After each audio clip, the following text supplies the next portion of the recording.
ఇంకొక చిన్న మంచి మాట ఏంటంటే, పొదుపు చెయ్యకపోతే లక్షాధికారి కూడా భిక్షాధికారి కావలసినదే.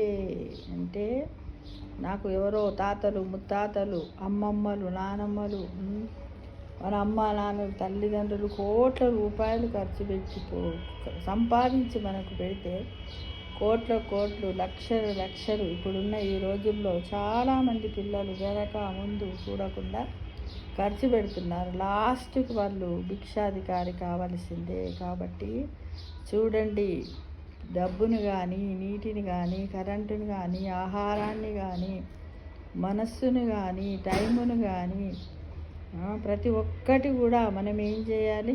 మాటలు కూడా పొదుపుగా మాట్లాడాలి, గౌరవంగా మాట్లాడాలి. ప్రతి దాంట్లో కూడా పొదుపు అవసరం. ఎక్కడ మనము తింటున్న, తాగుతున్న నీటి దగ్గర మొదలుకుంటే పీలుస్తున్న గాలి దగ్గర నుంచి కూడా మనం వాడుకుంటున్నటువంటి మన వనరులన్నింటినీ కూడా మనము పొదుపు చెయ్యకపోతే లాస్ట్కు ఒక డబ్బే కాదు, మనము ఈ అవనిపై బతకడం కూడా మనుగడను సాగించలేం ఫ్రెండ్స్.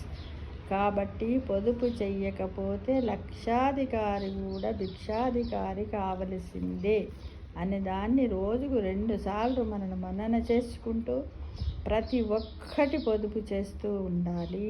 ఇది మన దేశ భవిష్యత్తు గురించి మనందరిపై ఉన్నటువంటి గొప్ప బాధ్యతగా భావించాలని మిమ్మల్ని అందరినీ కోరుకుంటున్నాను. Thank you.